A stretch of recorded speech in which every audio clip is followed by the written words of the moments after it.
My name is Jerome Perry. My cameraman is Alan Eggers. We're doing an interview with Evelyn Rutledge, a Cedar-Rapidian for many years with a lifelong love of doll collecting. Evelyn, tell us when and where you were born.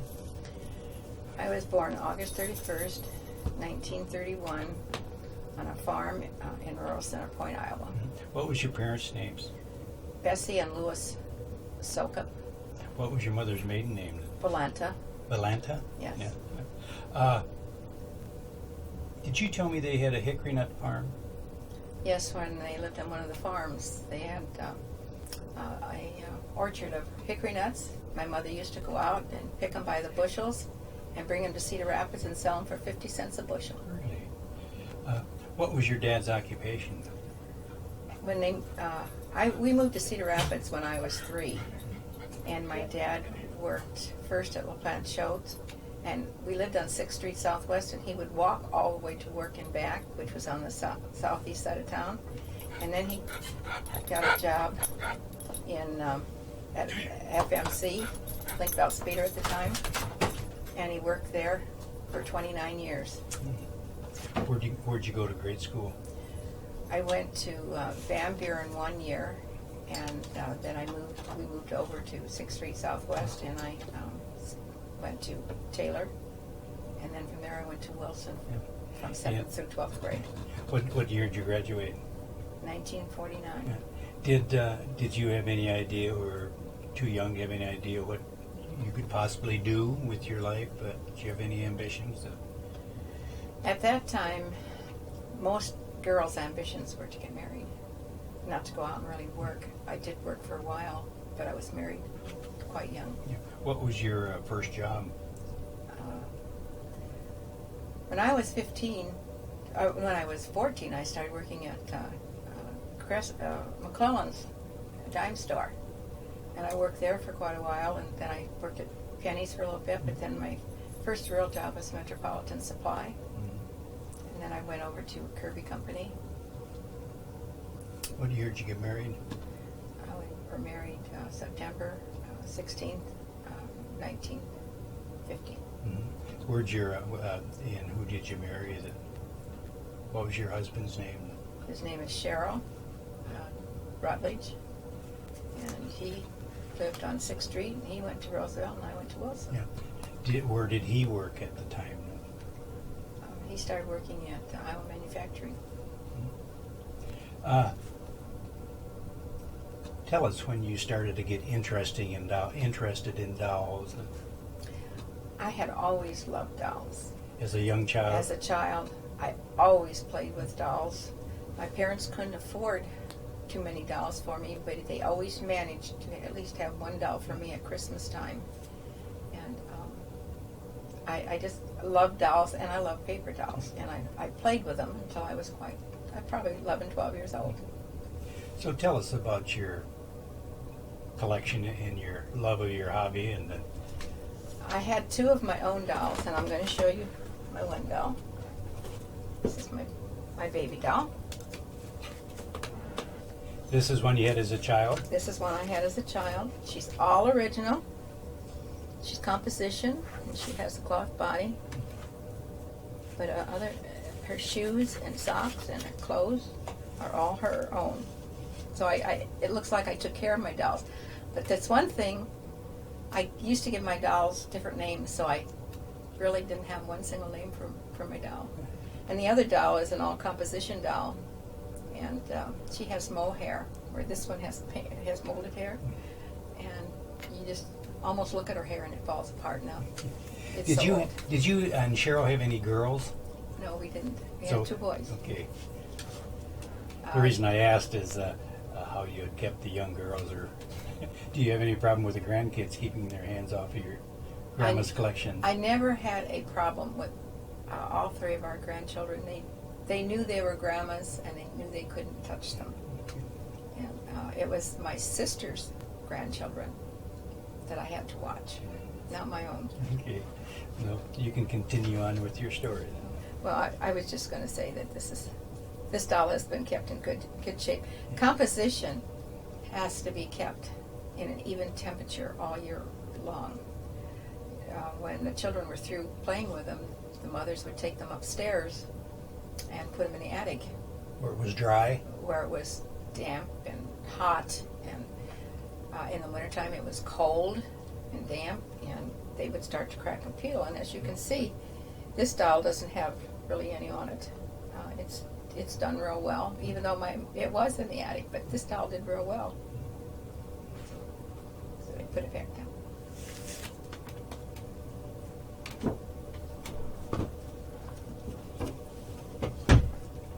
My two dolls are really what got me started on my collection of having them. And then, what did you first get into, the types of dolls? In 1973, I went into the compositions just like you saw, but they were the F&B Patsies, and I have one of those here, but I'll show you that just a little bit later. Also, I bought garage sale dolls, lots of garage sale dolls, and I've been getting rid of those through the years now because I've changed. Did you, Shirley Temple dolls, did they have Shirley Temple dolls? I always wanted a Shirley Temple doll, and they were $2.39, and my parents could not afford them. My mother's gift to my dad would be a box of razor blades, and my mother's gift for my dad would be a chore ball. That's all they could afford because of the Depression. They always tried to save the money for us so I could at least have a doll. Being you had a great love of dolls, did you join a doll club, local doll club, or international or national? Yes, I did. There were about 15 of us got together in 1975 and organized a doll group, and we decided to call it Old Capitol Doll Club of Iowa, which we had mostly people from Iowa City at that time, but now it's a mixture. It's West Branch, Amana, North Liberty, Cedar Rapids, and Coralville, and also Vinton. And so it's kind of a mixture right now, but we still keep the same name. And we were chartered into the United Federation of Doll Clubs in February 1979. And about 2 years ago, I joined Hawkeye Doll Club of Iowa, and their charter was March 1st, 1958. And I belong to two doll clubs, and each year I go to a national convention, and I started going to the regionals, which each division, there's the regionals, and Iowa is Region 5, which includes Missouri, Iowa, and Minnesota. And it depends on the size of the state and how many people are as how the regions are made by states. Mm-hmm. California has 2 of them because it's so big. Is there any international? We are international. People from all over the world come to this, from Australia, from Europe. There was over 1,600 registered voters. They didn't all come, but there were a little over 1,500 people at this last one in New Orleans that came.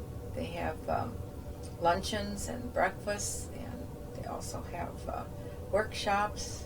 They have free seminars. They have seminars you pay for. They have dolls that you enter into competition to win ribbons. And I help out. I do something. I was a teller, and I also sat as a monitor in the modern doll competition this year, and it's fun. Yeah. Where was that? New Orleans. New Orleans. Mm-hmm. As long as we're on conventions, we might as well talk about your different experiences. Did you have a companion that would go with you, a good friend that would go with you, that shared the same interest that you had? Yes, one year I wanted to go to a convention. This was the first time that I've wanted to go to one for a long time, and no one in my doll club wanted to go, so I wrote to the Regional 5 director and told her I needed someone. And about a month later, this phone call came, and she told me her name was Deanna Hagan from Des Moines, and she needed a roommate and wanted to know if I wanted to room with her. And I said, it's fine with me. And she says, first of all, I have to tell you something. I snore. And I said, that's fine. I cough. if you can handle my coughing, I can handle your snoring. And we have gotten together, and we really have a lot of fun together. We go all over to the doll shows and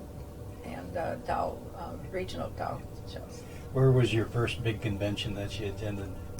New York, possibly? Well, I used to go back in the late 1970s, and the biggest one I went to was New York at that time. But now I've gone to New Orleans twice, Washington, D.C. twice.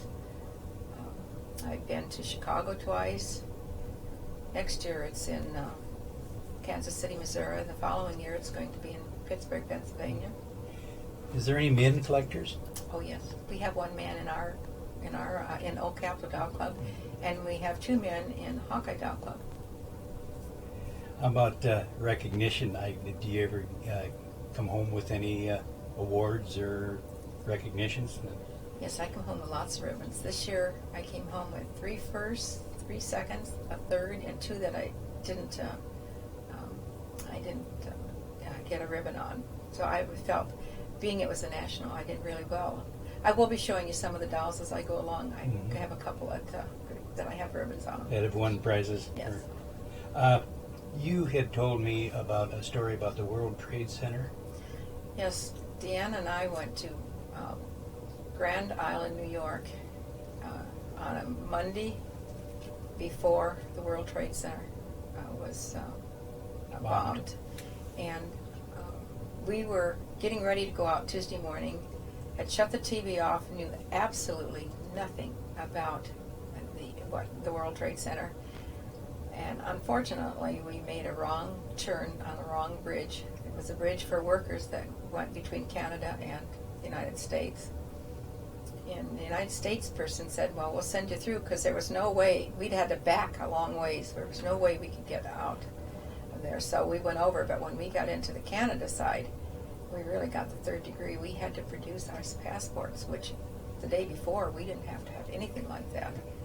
And we kept asking them what it was, and they told us they didn't have time to talk to us. We had to get out of the car. They opened up the hood, the trunk. They searched. They didn't search us, though. And we thought it was funny, because we thought we had just gone across the wrong bridge, and this is what was happening to us. And it was about an hour and a half later when we found out what had happened. And that afternoon, we went on up further above Niagara Falls, Canada, and the Queens Bridge. There were trucks and cars and vans that were just parked there. They were stuck for 24 hours. They couldn't go forward and they couldn't go backwards because the borders were closed. What a story. At these conventions, would there be a lot of buying, selling, trading? There's usually not trading that I know of, but they do have a sales floor with usually about 100 dealers. And also there's a show called Robert's that's there at another hotel from Saturday through Wednesday that you can go to both of them. And then they also have a couple auctions, one on Saturday and one on Sunday, that you can go and buy dolls. I normally do not go to the auctions. I go to sales floor. With your interest and your love of doll collecting, did you over the years try to learn the history, read up on the history of all the dolls and the types of dolls? And yes, I've done this because I give lots of programs. So therefore, any program I give, I want to give a little history of dolls. And so yes, I do go through and learn some of it. I give programs at care centers, and when I go to care centers, I usually take cookies and I bake them, and we have a tea party afterwards. I've given them for the Linn County Historical Society, for the it's the Black Museum and History, and I've also given them to Questers Group, their convention, and to other doll. When they would have these conventions, would they have a commemorative doll for the occasion? Yes, you get one doll. You pay about $200, anywhere from $235 to $265 for your entrance fee, and that includes a booklet and a doll. and then a packet of everything that they want to give you. And there is a doll that is given at the end of the convention. Some of them are really nice, and others are just. And you would take a sampling of your dolls along with you on these to these conventions? They have categories that you can enter your dolls into, and I would go through those categories and picking out what I thought might be the best doll to enter into that category to see if I could come up with a ribbon. That $207, how much table space would they allow you to have? Oh, no, that was just to get into the convention. You don't have to pay to enter your dolls. That's free, but you do have to pay for your luncheons and your breakfasts and what you're paying for them. The last time I paid $170 for one, and I received a doll there that was worth $235. It's a German doll. And then my other luncheons I went to was $110, and I received a Raggedy Ann and a cloth doll and a gollywog. What's a gollywog? These are here. These are one of my favorites. I just love them. This is the doll that I received last time in New Orleans as a convention gift. It was made by John Wright, a doll artist here from the United States, and he made it as a candy container. And the theme of the whole place, every place you went to, a workshop, to a luncheon, or a breakfast, you were given candy of some kind, and it was working up to this. This doll is all felt with mohair, beautiful little curls in the back. And how many would attend this convention? There were over 1,500 registered voters. This is a large convention, and it's all held in one hotel. We do not leave the hotel. Everything is there, so that's why we have to have a large hotel. And it makes it nice because you don't have to be boarding a bus to go someplace. Worry about the traffic. That's right. Mm-hmm. So this is the doll we received this year, and it is a nice doll. His dolls usually sell for over $600 to maybe $2,000 or $3,000 when he makes them. Usually when I give a doll program, I go by the materials because I feel that's what everybody should get to know, the materials of the dolls. This is a China doll, and China dolls were made from 1840 to 1920s, and the China came from different parts of the world, the earth's clay, and it depends on the way they're fired is the difference between China and bisque. And China is white glazed. This is a very unusual doll because she has an ABC body, and I just left it this way because I thought that this body was something nice to show instead of dressing it up and hiding this body. What do you mean by an ABC body? It has ABC. It has the ABCs on it. Oh, okay. Can you see that? And I just had the body. I didn't have the head, and I went to purchase a head for it. And the dealer, this is an unusual hairdo, and that's what you tell the price of a China doll is by their hairdo. And he just thought I needed a plain ordinary head, the ordinary hairdo. And I told him I didn't want that one. I wanted this one. Well, when I got this body out, he said, "You're right. You do want this better head." So he sold it to me. I don't know if he wouldn't have sold it to me otherwise or not, but he did sell this to me. Anyway, this is a China. She has molded black hair and painted face. She has bisque arms, and these are China shoes, legs, and a cloth body. Would this be a doll from another culture, from another country? Or? Germany made this doll. They were made in England and Germany. And I don't think the French made too many of these. There may have been a few, but Germany and England were the ones that really made these dolls. Also in the China dolls were the frozen Charlottes. And I have two of them. This is the way most of them came. They came out in 1865 to the 1920s, and really what it boils down to, they don't know whether the poem came out first or this doll came out first, and it was about a young girl named Charlotte wanted to go to the New Year's Eve ball with her boyfriend named Charlie. And of course, in those days, the girls didn't want to be seen in woolen cloaks. She wanted her silken cloak on, and it was really cold. And the first 5 miles, they talked a little bit. He heard her say, "I'm getting colder now." The next 5 miles, she said nothing. And then he heard her say, "I'm growing warmer now." And at the end of the last 5 miles, he jumped out, and she didn't move, and he says, "Why are you sitting there? Why aren't you getting off of the sleigh?" And he felt her hand, and it was as cold as ice, and he knew she had frozen. He took her into the ball and looked her over and put her back in the sled and took her home. And when the mother and father and Charlie were standing over her crying, his heart broke, and he died right with her, and they buried him together. Now, that is, I do have a copy of that poem, but they don't know if the poem or the doll came first. Then they also made a few with clothes on, but most of them are without clothes.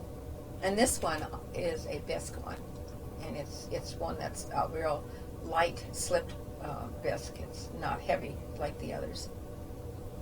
Did you say what country these would have originated? They originated in Germany and possibly England. And the frozen Charlottes, and I'm talking about the littler ones now, were usually put in cakes and puddings for little girls' parties.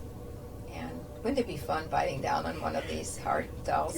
But they thought it was a thrill when they got the frozen Charlotte. Put it down. Bisque, they're from 1850s to the 1930s. And Japan made bisque, and they went on up into the 1940s. And again, this is the different types of clays from the different parts of the world and how it was fired. The doll on the left. You can just point to it. Okay. This doll is an Armand Marseille, and I have to tell you a story about that one. You know from where the Linn County Historical Society was and how they were taking all those houses out back there. There was a lady that lived there, and her house was there all by itself. And my husband befriended her and went there and would shovel the sidewalks for her and do a few things for her that needed to be done. And when I came to find out, it was a teacher of mine. Her name was Miss Rutledge. She was married. I don't remember her married name because she wasn't married when I knew her. But she sent a couple of Czech dolls to me that were just dolls that she picked up over there. But this was her doll, and she wanted me to have it. It was in pieces.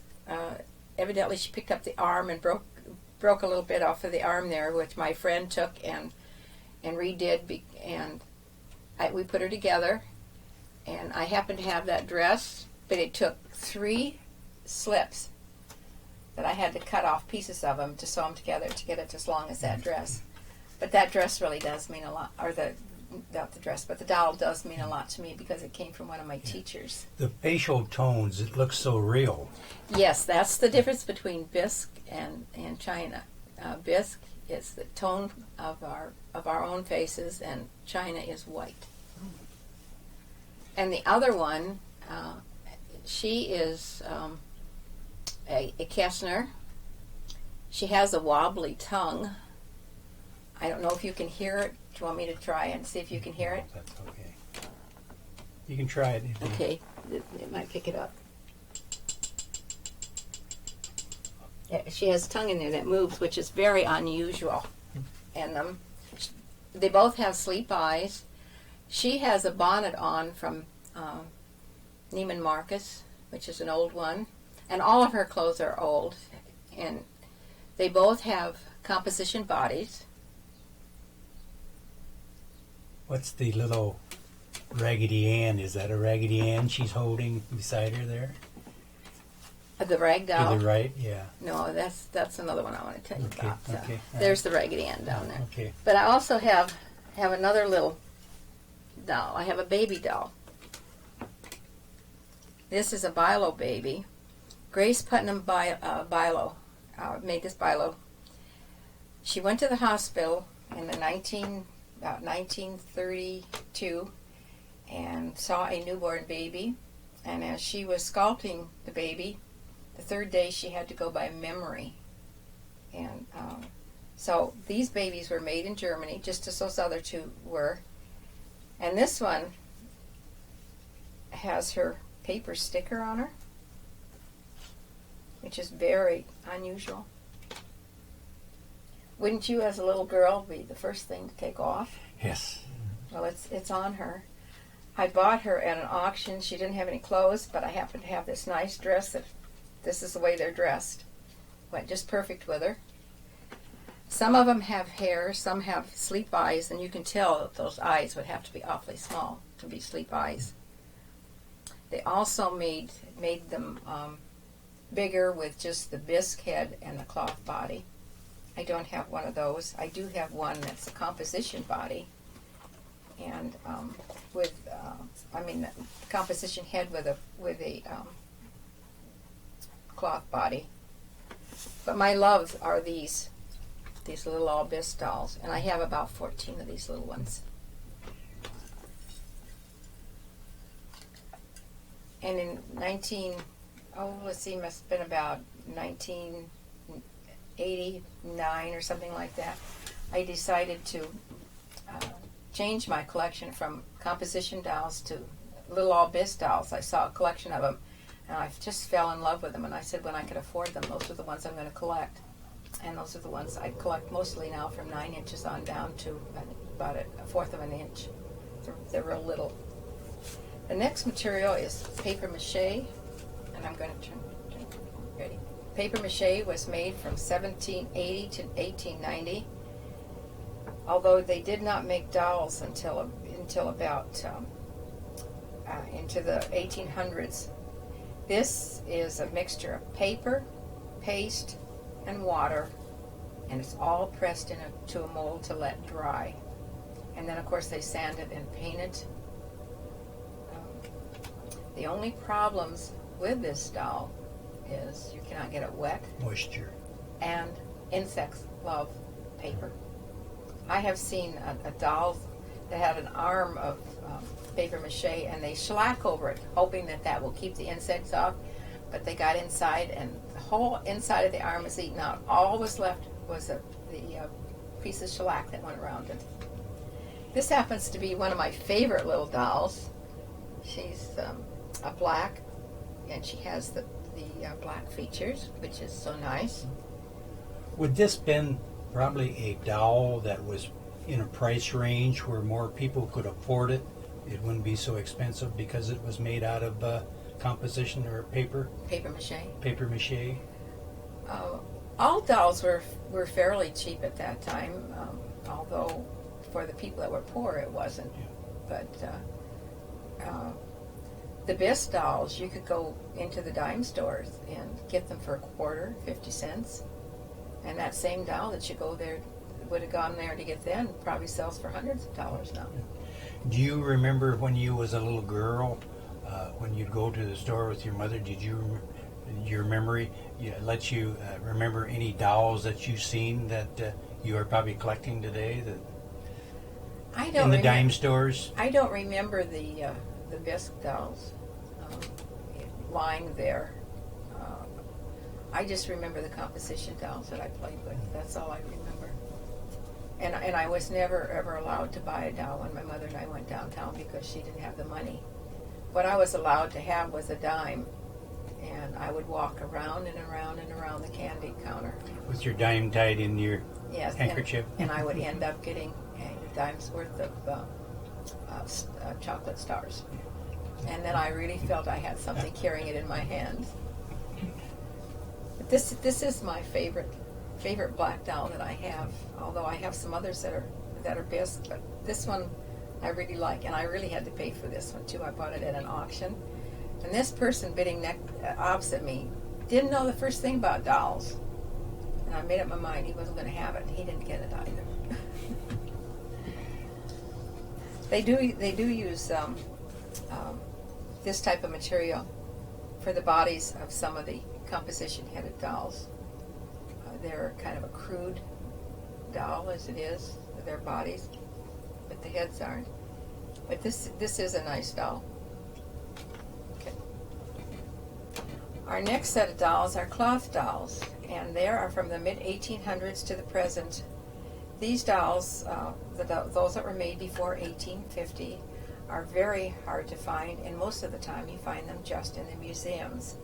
It's the 19th century dolls that have been made that you find and are found that are easily to collect. This is just an ordinary homemade doll. Could be made by anyone in a family. I've read that even uncles and aunts and children and fathers and mothers made dolls. And she does have some real cute little legs. This doll was given to me, and as you can see, she has won a third, a first, and a fourth. And she's coming apart. Her arms are not hooked up here. Neither one of them. This is where the arm comes. But she's all original. She has a painted face and painted hair. Now, why would she have won a ribbon? What do they judge? What would they judge this particular doll on? This is a flat-faced, hand-painted doll and homemade. And this is what she was put in the category. And it was a beautiful job of painting it, too. Yes, it was. Mm-hmm. Inking it, or whatever they did. Was that ink or paint? Or? Then they have dolls with molded features.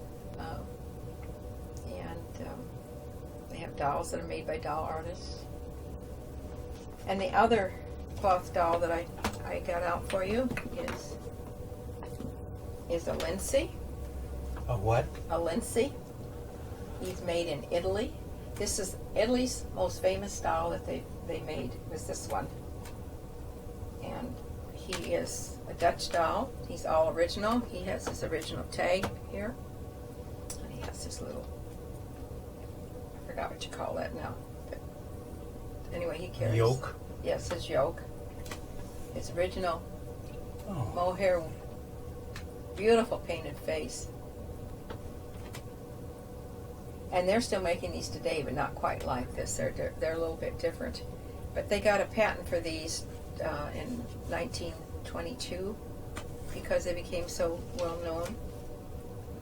People really enjoyed them. And you can see he has a couple ribbons also. I don't take him too often anymore because I'm afraid this yoke will break. It's quite thin, so I don't take him too often. And besides, it's a little bit hard anymore on the plane to get them on. Then, my favorite cloth dolls are these gollywogs. I just love these gollywogs. These are all new ones. I have an older one, but this is a new one. This one was made by Sandy Shaw Bascom, one of my friends. And as you can see, I want a blue ribbon on it. But she made this. She lives in Benton. And Florence Upton, in the 1860s, painted the two Dutch dolls and her gollywog. She named the gollywog, spelled Golliwogg, and her mother wrote the verses, and beautiful books they were. In fact, the books have hardly survived because people have torn the pages out and framed the pictures. They're so nice. But one thing Florence forgot to do was have her dolls patented. So therefore, she died a pauper because everybody went in on them and made them. But they were not commercially made until 1935. Now, they feel that the companies cannot make them again because of the way they're depicted. Steiff in Germany still makes them, and Mary Thought in England still makes them, and all doll artists can make them, but no company in the United States makes them. To me, that's a shame because they are a marvelous doll. I really enjoy them. And I have these two this one, and then this bigger one right here. My daughter-in-law and son David gave me this big one, and I bought the others. One nice thing about those, you can pack them a little tighter than you could some of them delicate ones. Yes. I used to put them in my big suitcase, but now that you can't lock your suitcases, I hate to trust them in there. Although this last time I went, I didn't have a bag open. I was lucky I got through. I put in the right amount of things. And we're going to move on to the celluloid dolls. Celluloid was invented in 1869, but dolls were not made until the 1850s, until 1950. And in 1950, the United States banned the usage of celluloid because it was a fire hazard to children. This one has a human body, but it has a chicken head. I also have two others with dog heads, and I guess he's a rooster. He was made by Karl Stanfist Juno of Germany. They were made from 1899 until 1929. They made Cupies and all other kinds of dolls, and they were all celluloid. Now, if you stuck a match to this, this would go up in flame. And then I thought maybe you'd like to see a little doll. This was also made in Germany. She has a wig. I didn't know she had a wig on until for several years, because I never took her hat off. And one day I decided to take her hat off, and there was the hair. So I kind of leave it so you can see it now. I'm going to stop now. Wooden dolls were made from 1490s, and they're still being made. They were preserved in the Nile Valley because of the dryness in the tombs. And those dolls that have been taken out of tombs are usually found in museums. But today they make really nice wooden dolls. This one I got in Grand Island, New York. It was carved by Connie Molak, and she is Annie Ellison Taylor, the first woman that went over the Niagara Falls in a barrel, and she lived.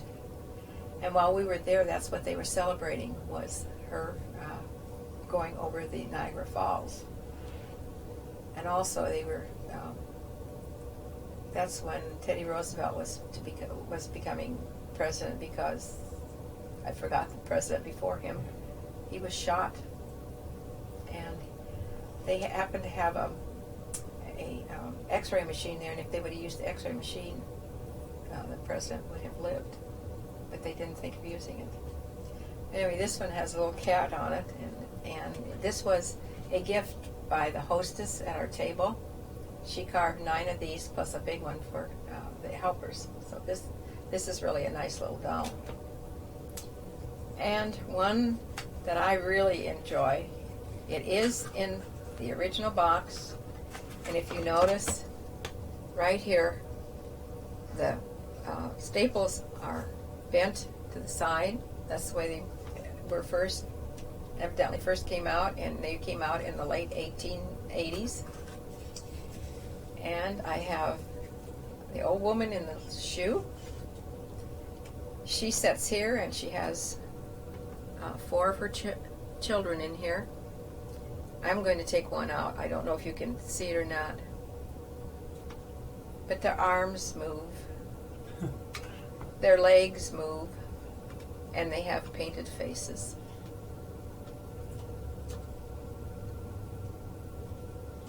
This was an unusual find. I really was fortunate to find these. Okay, let's stop. Composition dolls were made from 1880s until 1950s.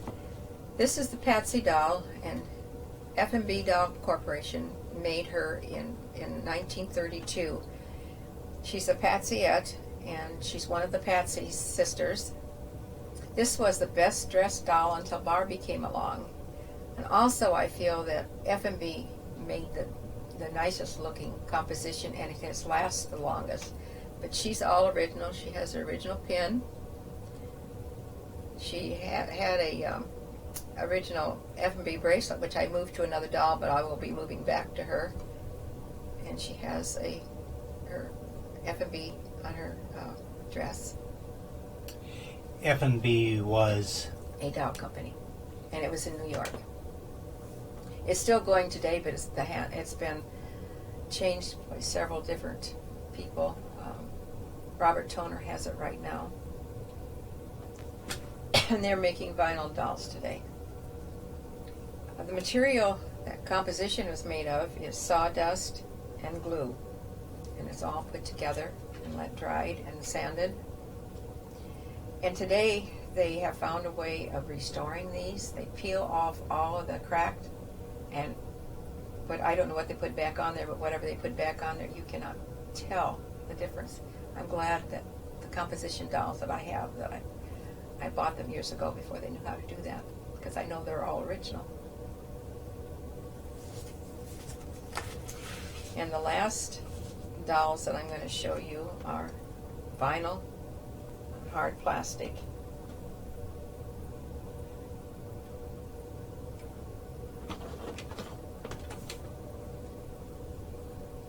Hard plastic, it's really hard to put a date on when hard plastic was made. It said it's kind of came from celluloid, and in 1950s they started hard plastic. This is an F&B, a boy. It's from a family. There's a mother, father, and a sister. I just happen to have this one. And some of them said made in Canada, but this one happens to say made in USA. And the other hard plastic doll I have is Liberace. He's a doll that he's in the F&B Legend series, and he is called Mr. Showmanship. He has his rings on, and he's all dressed up in his finery. I have John Wayne, I have W.C. Fields, Humphrey Bogart, let's see, who else do I have? Jackie Gleason. I have about 14 of these, and I've decided to give a doll program to care centers, because I think that with there's Judy Garland also, and Lucille Ball and Mae West, that they know them. bring and back a lot of memories for them. Yes, and F&B happens to have put a little bit of writing in here about every one, so I'm able to take that off of there and make a program. My first program will be in Knoxville at a care center, Knoxville, Iowa, and I really think they'll enjoy that. And my vinyl ones are Barbies. This is from Truly Scrumptious. Isn't she lovely? What time period would she have been popular, come out in? About 1970, 75. These dolls are really sought after, but they really want them in the original box without ever being taken out of the box.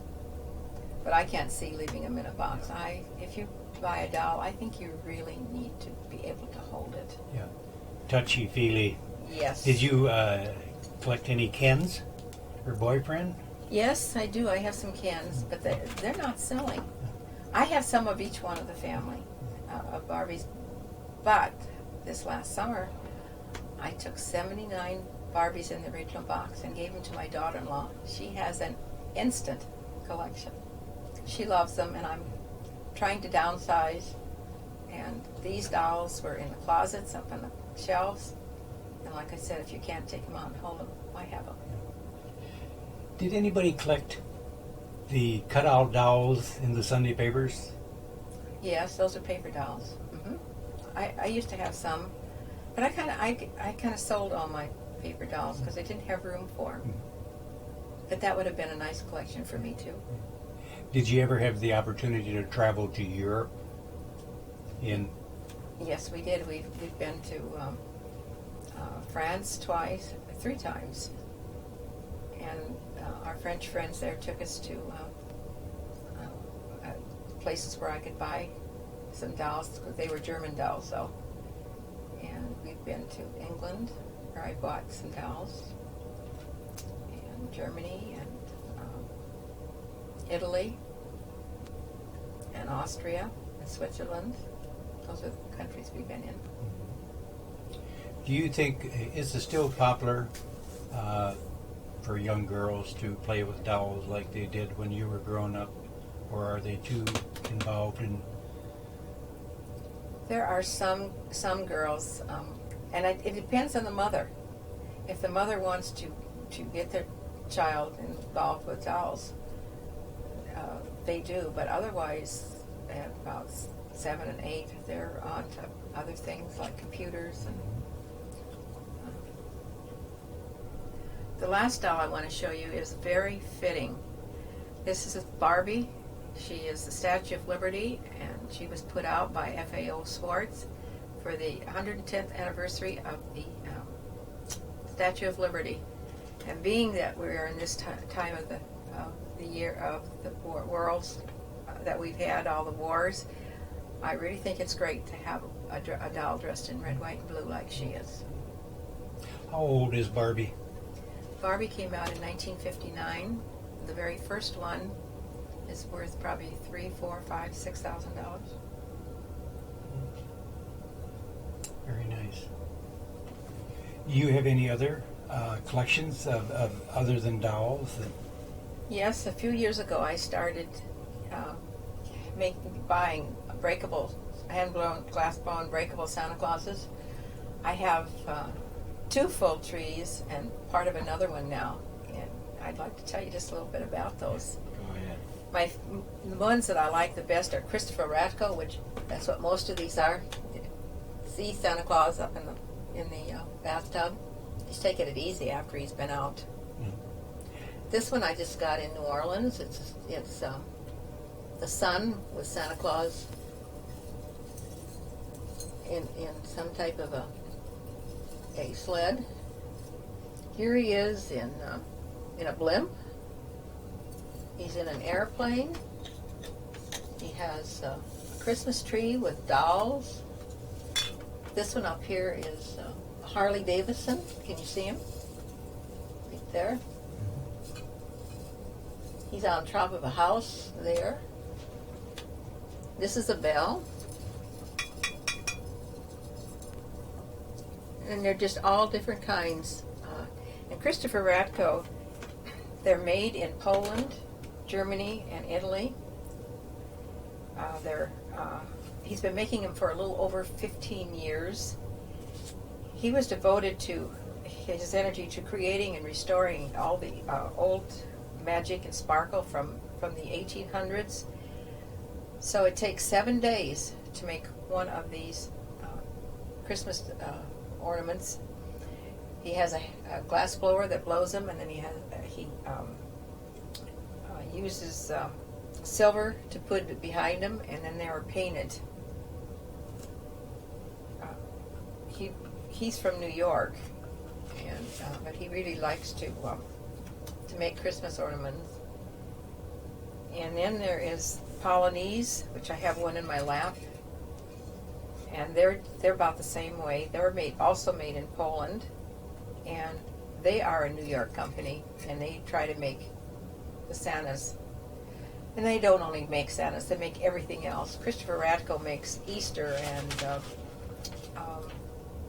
Valentine's, and also Halloween.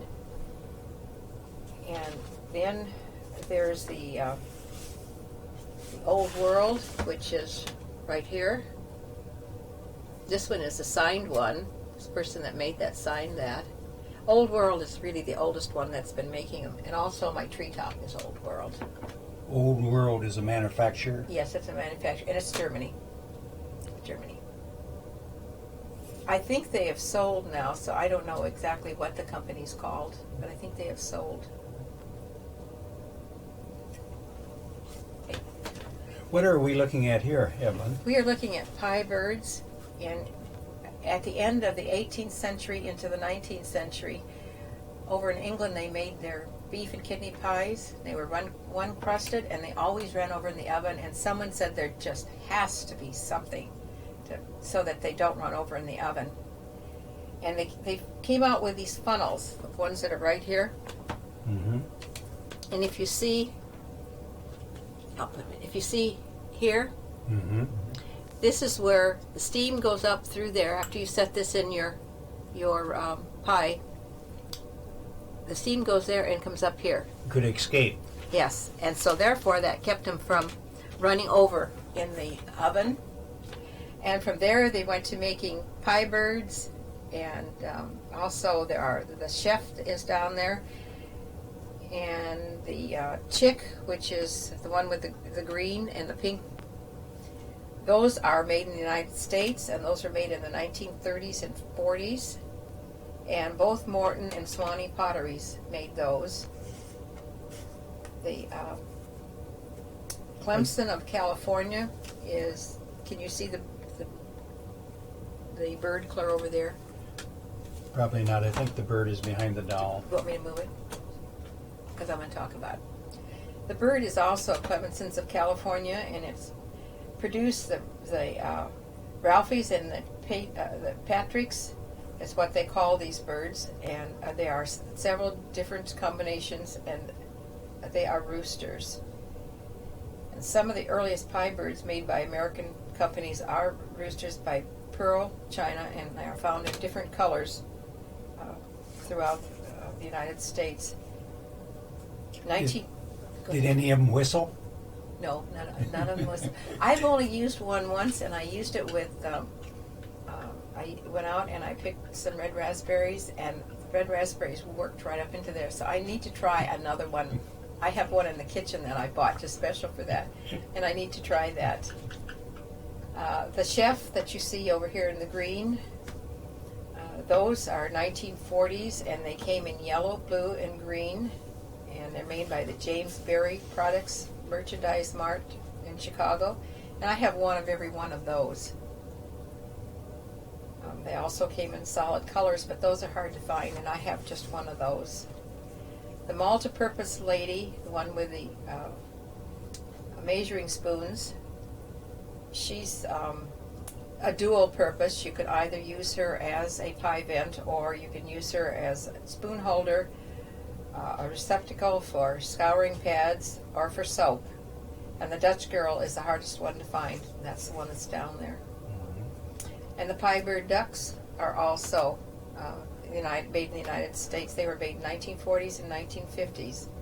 And the songbirds were also made in the same area. And the English pie birds are the double-headed ducks down there, and the elephant, and also the funnels, and they're all made in England. And the Santa Claus is made by a doll artist. The biggest pie vent there is from France, but the rest of them are from England. Do many people use these? I guess I have never knew what a pie bird was until I talked to you. I think they're mostly collectible now, but they used to use them, yes. They were in a lot of kitchens. Now, all of my books that I have, you very seldom find a date on them. These people just want to put out a picture and a book and get the money so they can buy more of them, and they do not do enough research on them.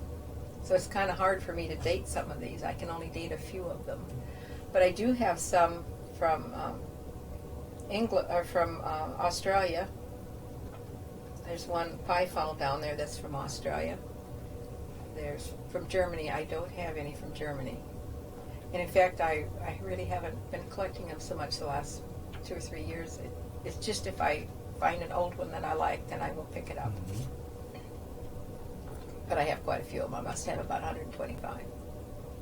Everyone says they're hard to find, but they seem to have found me. I didn't have to look very hard for them. You have a good eye. And then my last collection is over here. And that is tea strainers. Legend has it that almost 5,000 years ago, in around 2737 BC, a gust of wind blew the dry leaves of the tea plant, a warm weather evergreen, into a pot of boiling water. The Chinese Emperor Sha Nang realized that he had discovered something wonderful.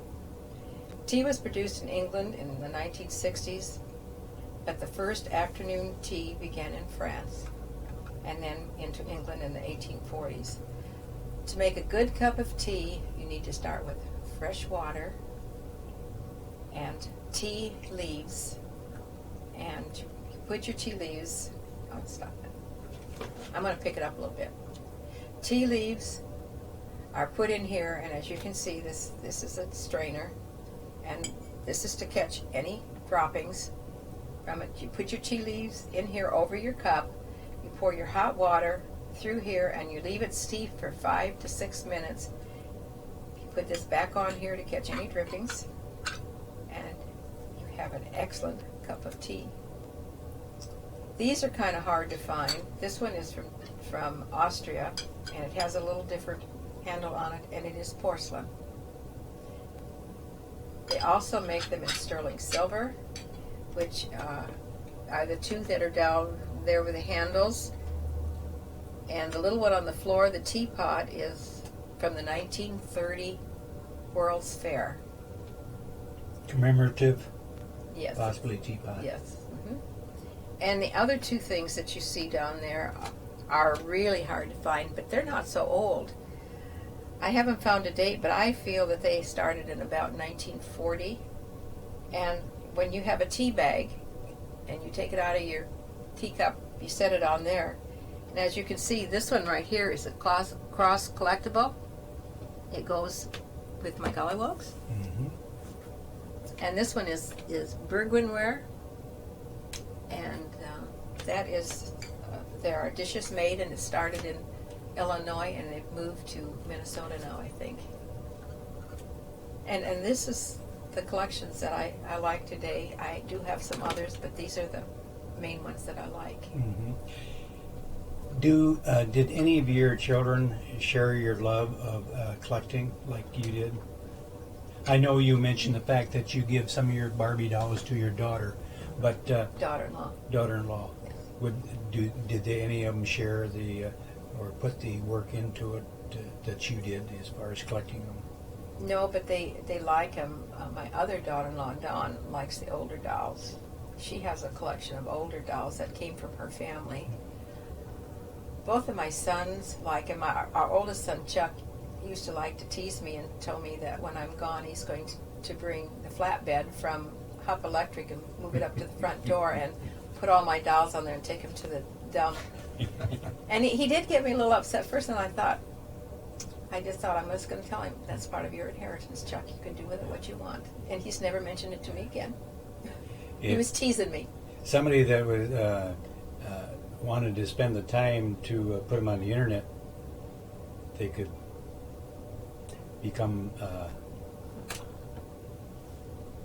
very wealthy in selling them on eBay. These would probably sell better at an auction. You think so? Mm-hmm, I think so. It would be less work. There are several auctioneers, not in Iowa, but in Maryland and in Massachusetts that are. They have maybe doll auctions about every 3 months, and they get good prices for them. Not only did you have a very large collection in your hobby that took up a lot of hours and holding down a job, but you and Cheryl also took foreign exchange students in. Whatever happened to those students? Jerome Botard, the boy that had his appendix removed, he was married once, and he lost his wife in childbirth, and he is remarried now, and they are expecting a baby in October. And he wanted us to come to the wedding, but we promised him that after the baby was born we'd come, so I imagine that's a trip we're going to be having to take. And What country was he from? France. They live in Noisy-le-Roi, around Paris, a suburb of Paris. He lives in the south part of France. Toulouse, I think, is where he lives. And he has 2 brothers that we feel like we're real close to them also. And see, the other boy, Mark, I hear from him now and then, and he has a little daughter. I don't hear from him quite as much as we do Jerome. Jerome's parents, Danielle and Denise, I'm able to send them an email, and so we talk back and forth that way. And Jerome does too, but for some reason or other, Jerome sends us letters instead of the email. What's your boys doing today? Chuck, our oldest son, is Executive Vice President of Hupp Electric. His wife, Chris, works there also, and their daughter and our granddaughter, Heather, is going to college. This will be her 3rd year. She also works at Hupp's. Our youngest son, David, is a engineer at Rockwell Collins. His wife, Dawn, owns a shop in Balo. It's forgot the name of it. It's Pleasant Creek Mercantile. And Seth, their oldest son, is just about out of school, but he's working full time and finishing up at Kirkwood. And Saturday he's going to be 21. Heather, our granddaughter, is 20. And then our last grandson is in Center Point High School. He's a senior.